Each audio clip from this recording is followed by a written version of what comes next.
What has changed for you? I mean, you spent a long time with triangle and that system and all that.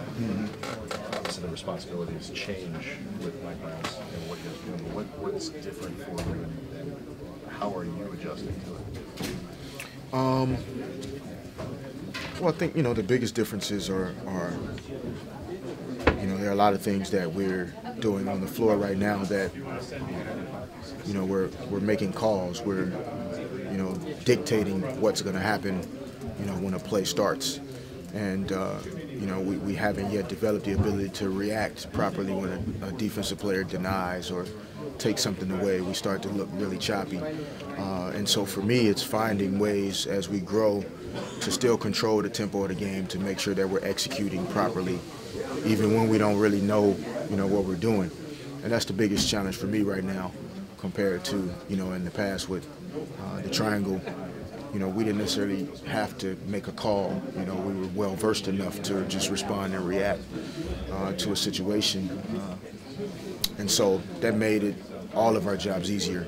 And so now there's a lot more pressure on that point guard, to really get people in the right spots, make sure that we're moving where we're supposed to move, and really attacking that clock early, not walking the ball up the floor.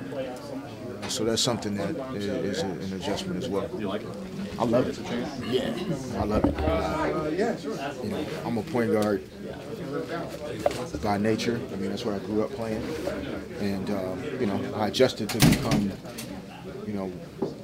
the best player I could be in the triangle. And so I've always preferred to have 5 or 6 assists as opposed to 1 or 2, in 8 points. And this system will allow, for me to facilitate more plays, and really scoring will be there some nights. A lot of nights it won't, but the assists, the hustle plays, kind of those leadership type of things, those will be there pretty much every night. The perception has always been like, Derek Fisher's a triangle point guard, but really, it's us kind of projecting that on you. You've always just been waiting to do this. Yeah. 600 and something games later, or whatever. I mean, a lot of people back in '04 when I left and went to Golden State, really only focused on the contract as far as why I left, but it was really the desire to be outside of the triangle and try some new things, and a new challenge of really being the point guard, handling the basketball, deciding who's going to get the ball where. I mean, that's exciting. To make a play for somebody else is exciting for me as hitting the shot myself. So that's how I came into this league.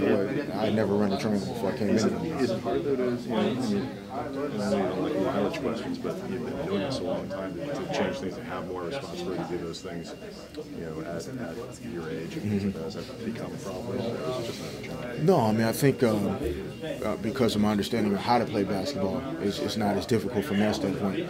The challenge physically in relationship to my age is just the ability to recover and do the things in between games that allow me to come back the next night and still be able to push that ball, still be able to defensively, guard the smaller, quicker guys.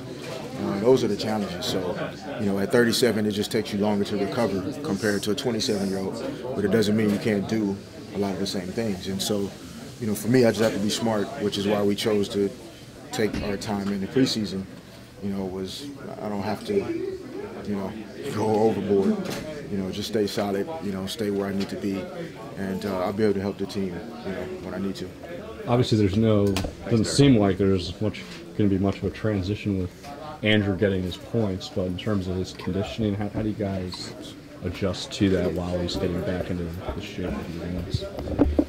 Well, starting tomorrow, we're going to give him the ball 20 straight times up in Denver, and that Mile High is going to jump on his back real quick, and we're going to get a kick out of watching him.